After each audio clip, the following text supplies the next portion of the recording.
घग्गर नदी में औद्योगिक केमिकल प्रदूषण से उत्पन्न गंभीर जल स्वास्थ्य संकट को लेकर इंटरनेशनल ह्यूमन राइट्स काउंसिल ने हरियाणा सरकार से तत्काल कार्रवाई की मांग की है। काउंसिल के राष्ट्रीय अध्यक्ष डॉक्टर राजेश शर्मा ने मुख्यमंत्री नायब सिंह सैनी को औपचारिक शिकायत पत्र भेजते हुए स्वतंत्र और वैज्ञानिक जांच कराने तथा दोषियों के खिलाफ सख्त कार्रवाई करने का आग्रह किया है।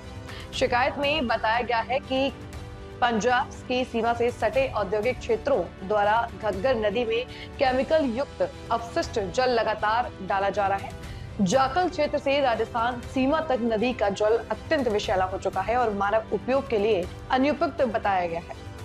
दैनिक जागरण के अनुसार लगभग 60 किलोमीटर क्षेत्र डेड जोन बन चुका है। काउंसिल ने सरकार से मांग की है कि प्रदूषण की जांच कराई जाए, दोषियों पर कानूनी कार्रवाई, प्रभावित क्षेत्रों में स्वास्थ्य शिविर लगाए जाएं और नागरिकों को सुरक्षित पेयजल उपलब्ध कराया जाए। मैं doctor Sunny Shah, international human right council के फाउंडर चेयरमैन होने के नाते मैं सबसे पहले डॉक्टर राजेश शर्मा जी को बधाई देना चाहता हूं। और डॉक्टर राजेश जी को मैं काफ़ी वक्त से नोटिस कर रहा था और उनकी ह्यूमन राइट में बहुत अच्छी रुचि है काम करने की। मानवाधिकार के उपलक्ष्य में आज वो कम से कम मेरे हिसाब से कम मैं 15 साल से उनको नोटिस कर रहा हूँ कि आज वो उसी फील्ड के अंदर काम कर रहे हैं। तो उनका काम देखते हुए संस्था ने ये जिम्मेदारी उनको दी है कि इंडिया चैप्टर के नेशनल प्रेसिडेंट के तौर पे हमने उनको नियुक्त किया है और संस्था ये उम्मीद करेगी और मुझे ये भरोसा भी है उन पे कि वो बहुत अच्छे से संस्था को आगे बढ़ाकर ले जाएंगे। जय हिंद, जय भारत। रेप हुआ था, उसके वाइफ को उसको नौकरी दी गई नहर महकमे में, तो मेरे को और फिर लालसा हुई, शायद ये काम हो गया और बढ़ते चले गए। फिर बड़ी दुआएं मिली होंगी आप। बिल्कुल, फिर हम नशे के ऊपर चले गए, नशे के ऊपर पूरा हाँ, पंजाब। जाखल तो विशेष तौर से बॉर्डर पे है। या पिछले दिनों एसपी महोदय भी आए और नशे के ऊपर काफी काम हुआ है। नशे के ऊपर हमने काफी काम किया है पूरे पंजाब में, यानी कि लगा लो यहाँ से जलंधर है, लुधियाना है, सभी जगह पूरे गांव में हमने एक जागरूक रैली भी निकाली। धीरे धीरे हम चलते और मानव अधिकारों के ऊपर बहुत अच्छा काम किया। फिर हमने लगी रही, पर दूर से अदर स्टेटों से भी हमारे पास एप्लीकेशन आनी शुरू होगी। आज जिस स्थिति पर आप हैं, क्योंकि अंतरराष्ट्रीय आप जो है, अंतरराष्ट्रीय स्तर पर आपका नाम है, आपको एक बहुत बड़ी पोस्ट मिली है, तो आपके जो देख रेख में कहूंगा कि कितनी जो है संस्थाएं काम कर रही हैं, कहाँ कहाँ आपका योग है, उसके बारे में थोड़ा लोगों को बताएंगे। ये 34 राज्यों में काम कर रही है। अभी 2 राज्य ले और एक अभी अंडमान निकोबार, जो 2 अलग हुए, 2 में नहीं करके 34 राज्यों में हमारी फुल काम कर रही है ये हमारी टीमें। और अभी ही इसको संयुक्त राष्ट्र की तरफ से आर्थिक सामाजिक परिषद द्वारा परामर्श कर इसको दर्जा दिया गया है यूएन के अंदर ही। यूएन के अंदर दिया गया, उसमें भी हम 6 मंथ में एक बार हमारी राय है, जो हमारे इंटरनेशनल मुद्दे हैं वहां हम रखते हैं, वहां रखेंगे। बिल्कुल रखेंगे। और कम से कम 12 कंट्रियों में हमारी अभी ये यूनिट बन चुकी है, जैसे फ्रांस है, संयुक्त राष्ट्र अमेरिका है और नाइजीरिया है, लेबनान है। ऐसे 12 देश हैं जहां हमारी ये टीमें काम कर रही हैं। एक बात मैं आपसे पूछूंगा, क्योंकि जैसे आप जैसे व्यक्ति को जब इस ऐसे मुकाम पर होता है, क्योंकि बहुत सी समस्याएं आती हैं, उन समस्याओं को समाधान में बहुत से लालच दिए जाते हैं।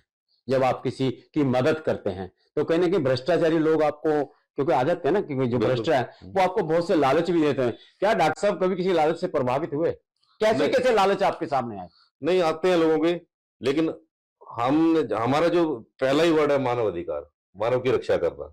ना तो इसमें जाति धर्म है, ना ही हमारा इसमें भ्रष्टाचार है। तो फिर वो उसका जो टैग है जो मानव अधिकार का, वही हमने खत्म कर दिया। ठीक है, जिस लाइन के ऊपर हम चल रहे हैं, पहले तो हम मानव अधिकारों की रक्षा करना है। अब हमारे पास पुलिस में जब सबसे ज्यादा शिकायतें पुलिस डिपार्टमेंट से आ रही है। हर एक आदमी, एक कॉमन मैन आदमी पुलिस स्टेशन में जाते हुए अभी भी घबराता है। तो पुलिस स्टेशन से हमारी इतनी खबरें, हमारे मसले बहुत हल हुए हैं लोगों के। अब भी हमारे मतलब 5 लाख के करीब हमारी जो पेंडिंग थी, सारी ही एप्लीकेशन हमारे पूरे हिंदुस्तान से आई है। तो बहुत से बच्चे जो भटक गए हैं नशे के राह पर चलते हुए, तो उनको भी आपकी काउंसिल जो है बिल्कुल मुख्य धारा में जोड़ने का काम करती है। तो उस पे अब काम कैसा चल रहा है? उसमें नशे के ऊपर तो हमारा कंटिन्यू चल रहा है, क्योंकि जो हमारा ये सीमावर्ती इलाका है, इसके ऊपर लेकर पुलिस प्रशासन का पूरा सहयोग रहता है इसके अंदर। और जो जो बच्चे इसमें रास्ता भड़के हैं उसकी काउंसलिंग करना बकायदा, और खास तौर पर जो स्मगलिंग का काम कर रहे हैं इनके ऊपर भी हमारी पूरी नजर रहती है और पुलिस प्रशासन से पूरा तालमेल रहता है।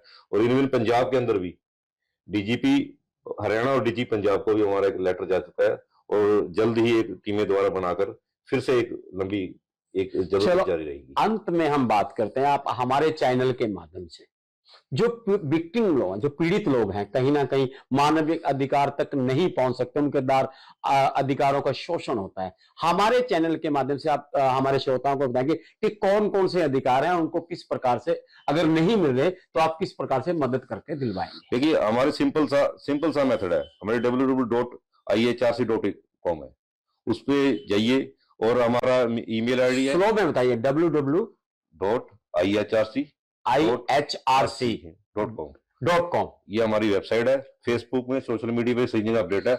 हमें सिंपल कागज पे ओके एक मेल कर दो या सिंपल पोस्ट कर दो, उसकी समस्या का समाधान करना IHRC का जिम्मा है।